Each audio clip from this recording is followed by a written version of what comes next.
Gabriella Cilmi, pleased to meet you. Reading up about your life and all your achievements and nominations that you've gathered over the years, it's easy to forget that you're still only 21. Do you feel old? So musically, I mean in that sense. Do I feel old musically? I don't know, I was with a lot of my friends saying that I remind them of like a little old grandma. I don't know if that's just because they've been watching my video for Sweeter in History, because I do have a bit of a fascination with the kind of mourning old women kind of thing.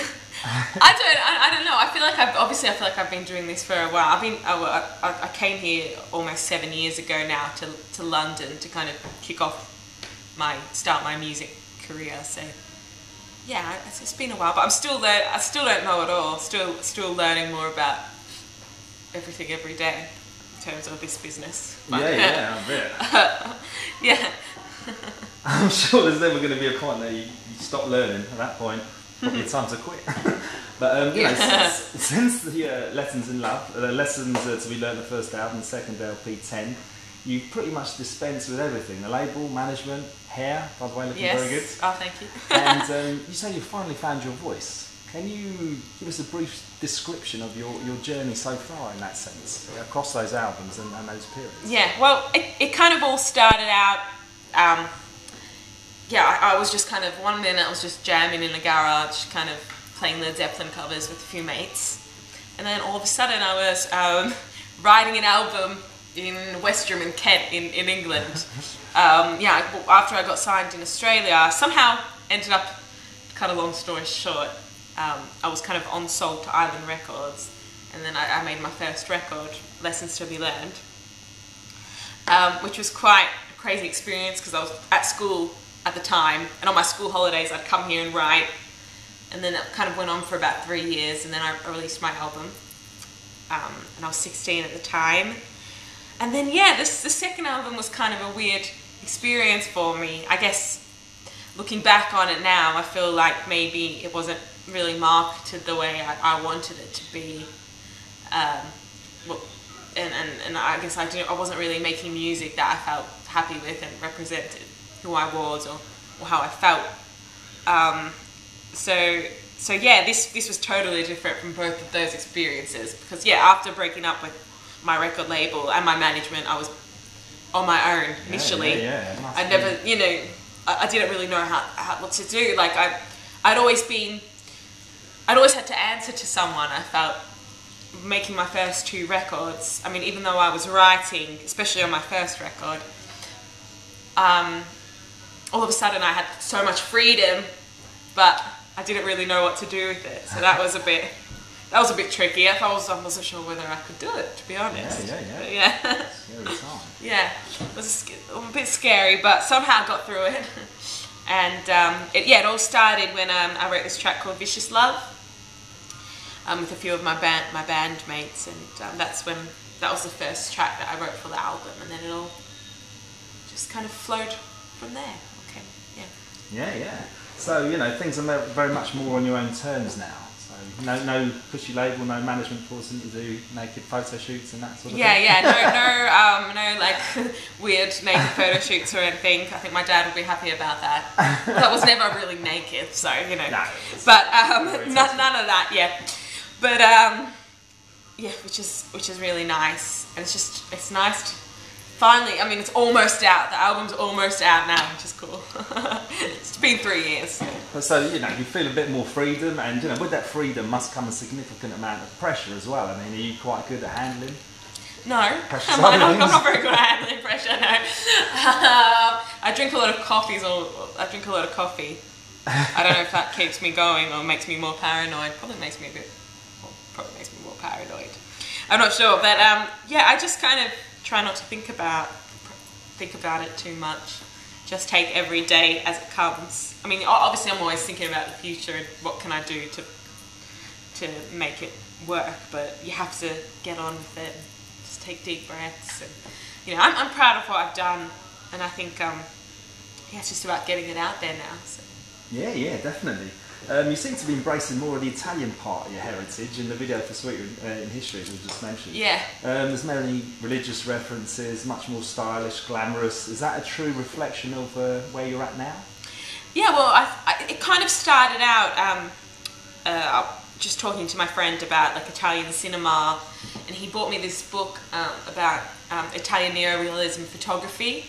And I'd showed him stuff that I liked and found this book, and it just had all these, it was just really inspiring, not only in terms of like imagery, but musically as well. It's just this kind of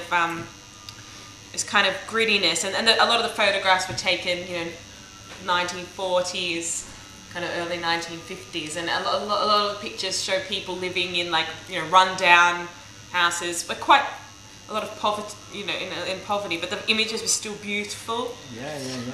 And I love the mourning widows that were in a lot of the photos. It reminds me a lot of my family, which from Calabria and Sicily down south. So I guess I felt like I was getting in touch with my roots, but telling a story as well. I think it's a story. Yeah. Parli italiana? A little bit, not very well. Yeah, not very good. No. When I go there, I think I can pick it up. I can order food and get by that the way. Main bit, yeah. I can do the main stuff, but yeah, I should really learn a bit more. What's your favourite thing about Italy then? When you go, let's say on holiday. Well, we stay in there's this place called Tropea in Calabria, which is just it's about an hour away from where my mum was born, and it's just the sea. There's like a big castle, and then there's like the sea and little cobbled streets and restaurants and food.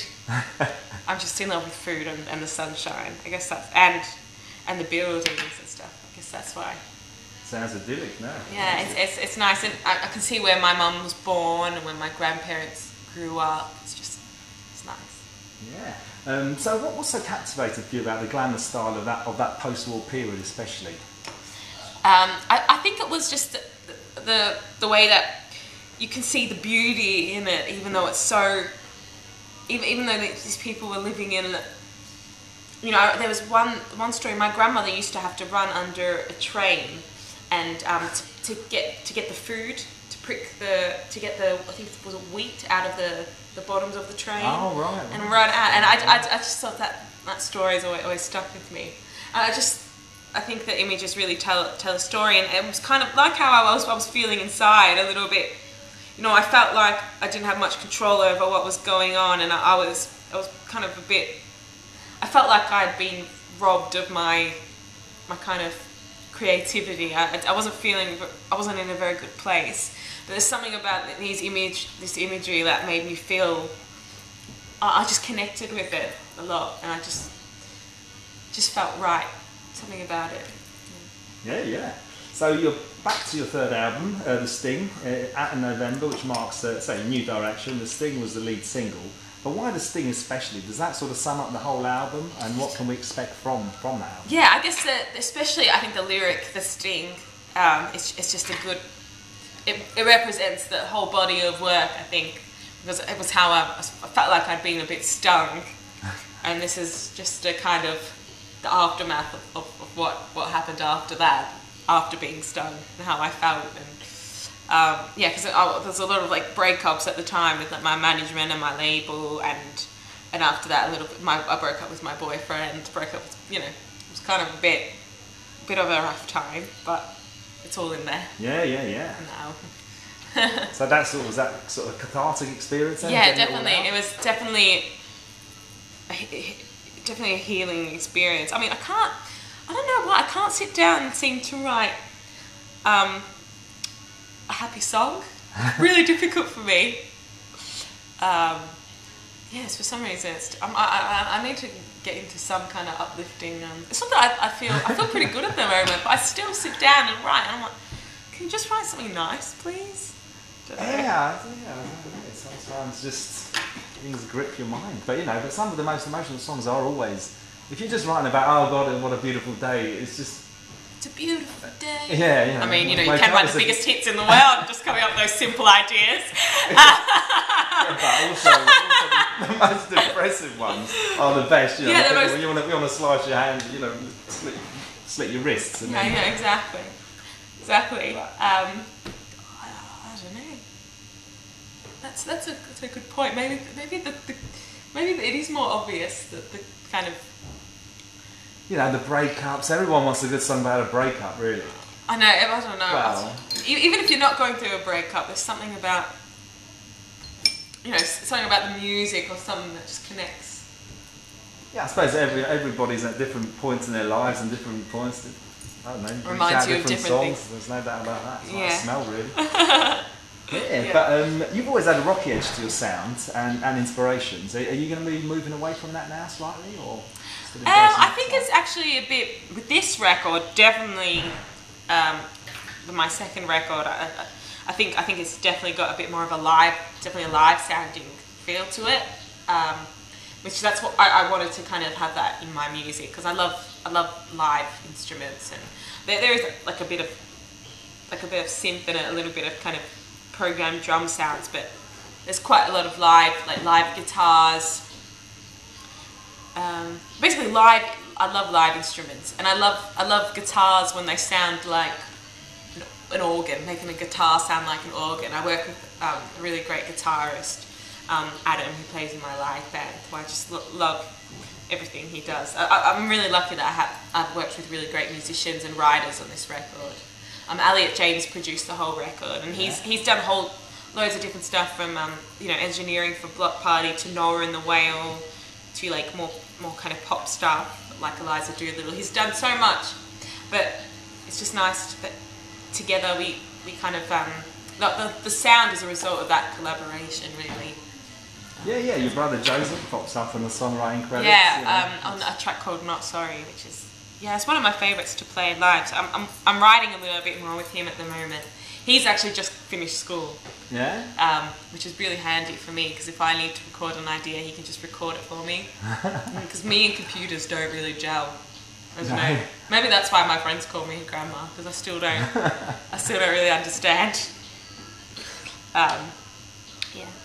Yeah, but Tricky's on there as well, I'm Not Sorry. Yeah, Tricky's on. Yeah, Tricky. Yeah, we wrote a song called Highway together. That was interesting. Yeah, it was. I think at one stage he made me cry. Another stage he was telling me, he told me that I take my job too seriously and I need to take up boxing, and I need to stop having sugar in my tea, or I don't know. Got a bit of advice off him.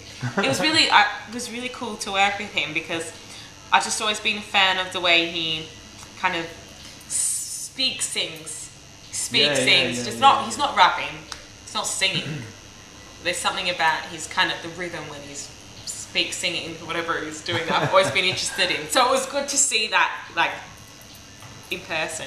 It's really cool. Yeah, and Elliot James, obviously you wrote a load of songs with him, but why was he the right man then to produce the album? I know he worked with Two Door Cinema Club as well. Yeah, loads of other exactly. stuff. But what was it about the sound and the connection and the bond that you had with him that you said yes? Well, we wrote this track called Don't Look Back together, which we wrote in the day, and there's something about the feeling on that song and just the way the sound of it. I was just like, he just records things so nicely and has a really nice classical way of recording. I don't know, it just sounds finished. Everything he does sounds really nice and finished, and he's really talented. He wrote like a lot of string arrangements for the songs, and I really wanted strings, and we worked with some really great violinists and cellists. So you just had the right idea. You just know. It was cool. Yeah, definitely. I mean, you've been compared to Amy Winehouse in the past. Do you think that you've reached the point in your life now? You're ready to fill that part of that void that she left behind? Yeah, I think so. It's kind of funny. When I first came here and they used to tell me, I used to get so pissed off. I'm like, why do people have to keep making comparisons to her? I mean, come on. And now I appreciate it, because I see, she was a great songwriter. Absolutely.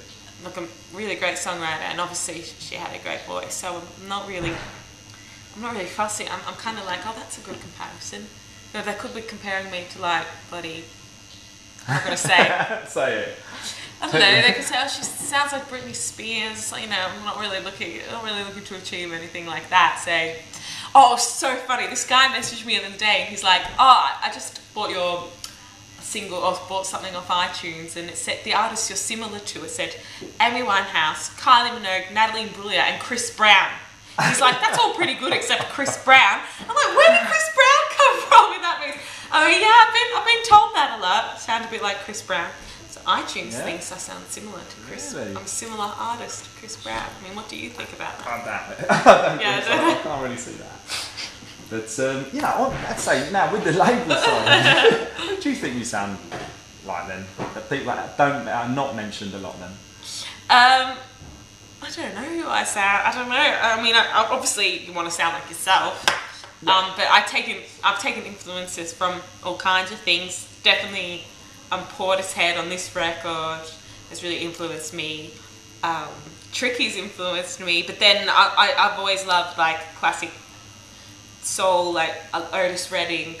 I mean, Sitting on the Dock of the Bay is one of my favourite songs. I love Nina Simone. I'm just pretty much a fan of everything, so hopefully that shows. How's this album been released then? What's the... Well, it's we're doing it through. It's basically. Sweetness Tunes, which is like kind of like a label I've set up, is releasing it through this company Absolute, who are like label services. So they, together with Absolute, they advise us, and we choose a team of people to work with around us. So everyone, you know, it's your choice who takes your songs to radio, who does your press. You know, everything's your choice. So, it's like a white label service, and you can just pick and choose the bits that you want. Almost. Yeah, pick and choose the bits that you want, which has been kind of, it's been good because when you work at a label, you don't get a choice. You work with these people, and that's it. This way, you get a choice, and you get to communicate with the people that you're working with, and see their faces, and kind of have discussions about what should be a single and what shouldn't, and that's something that you definitely don't get. For major label, and you know, major labels have big lists of, you know, they have loads of artists, and it's just, you know, to dedicate that time to one artist is kind of, I don't know how.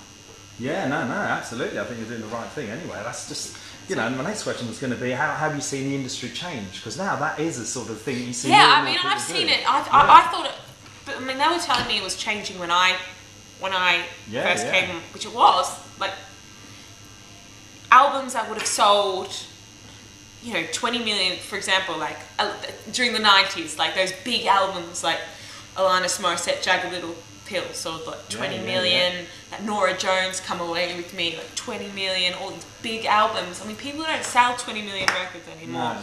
I mean, maybe Adele, maybe that was, like, it still wasn't it wasn't the same, but... You have to look at other ways of making... I mean, maybe they were just too greedy. I mean, do musicians really deserve to make that much money? Don't know. Maybe doctors deserve a bit more.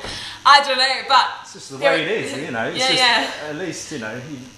There are other ways of... I guess it's live music now is a way of making money. You can... You know, there's still... It's different. I mean, I think even major labels now are starting like label services type deals. And no, they have to, absolutely. The whole industry is completely changed. I mean, the deal that I signed, for example, I don't know how many years ago, 8 years ago, with Universal's, definitely not the kind of deal people are signing now. Yeah, that's all I know. So I know they take money, you know, they kind of take money from everywhere now. Before, you kind of had, there were different avenues where the artists, you know, it was the artists, but now it's just, yeah, no, it's like, these 360 deals, I yeah. don't know, but no, I didn't, that wasn't, my deal wasn't like that, but yeah, a lot of, like, my friends who were signing deals, I'm like, yeah, that's a bit full on. Yeah, no, it can be a very one-sided, you know, but anyway, that's the way it goes, but it has changed, and that's just the way music is gone these days. But, you know, what are you listening to at home then? I mean, I listen to a lot of the same records over and over, like all of my favourites. What am I listening to at the moment? Oh, I've been listening to a lot of Alice Coltrane kind of harp music because apparently that's good for the relaxing the mind and soul. Yeah. So I've been listening to that a lot, especially before I go to bed. What else have I been listening to recently? What have I just recently? I've just got the new Janelle Monáe record. Oh yeah. So I'm listening to that, and I just thought it was really nice. There are a lot of great collaborations that, like Erykah Badu, Esperanza Spalding is featuring on it, and Prince Miguel, which is quite cool. What else have I bought lately? I don't know, I'm always buying things, I just can't remember right now. Yeah. Yeah, but when you're relaxing at home, chilling out some tunes, and you got a drink of your choice, are you more the Italian style of your personality comes out, red and white wine, or more the Australian, let's knock back a few beers? Oh no, I can't do beer. No. No? No, I normally have a glass of red wine or just a vodka tonic. Or I actually quite like to sip Sambuca. See? Much more Italian then. Good. Yeah, it's so funny because, you know, Sambuca shots, like here, we just kind of shoot them down.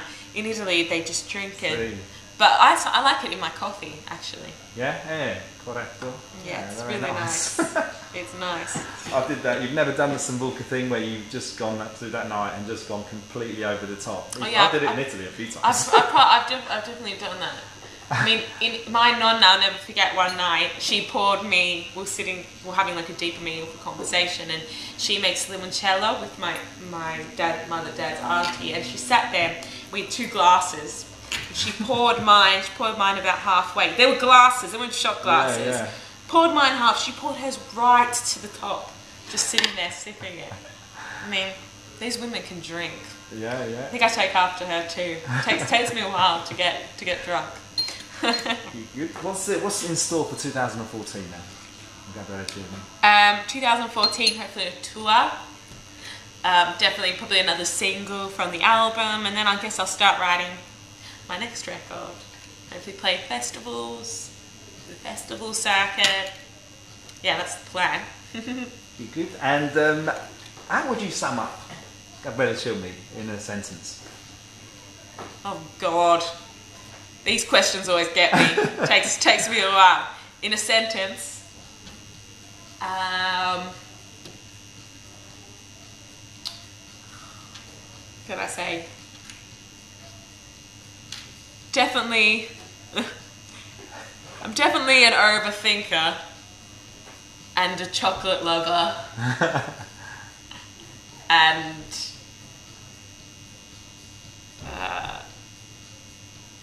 just a lover in general. I don't know, that sounds a little bit cheesy, I don't know what to say. Yeah. But for someone that hasn't, thanks a lot for your time by the way, it's been very pleasurable. For someone that hasn't got into Gabriella Cilmi as yet, what 3 songs would you say from your whole repertoire, including this album actually, if we can... What would I want them to listen to? What would you... No, 3 songs that say, these 3 tracks sum me up as an artist. And I have to say a lot of them would come from this record. You know, maybe I'd listen to him. I put Sweet About Me at the start, definitely. I wouldn't sum that up, but if I was giving someone an introduction. And then I put Sweeter in History on, and then I put the track called Vicious Love on. Or maybe a track called Kill Ourselves on. I don't know. One of them from my new record. Great stuff. Anything else? Thanks a lot for your time. Anything else to say to Music News watchers? Thank you for watching. Follow me on Twitter and Instagram and all those kind of things. And I hope you like the record. Yeah. Fantastic. Thanks a lot for your time. Thank you. Thank you. Superb. Cool.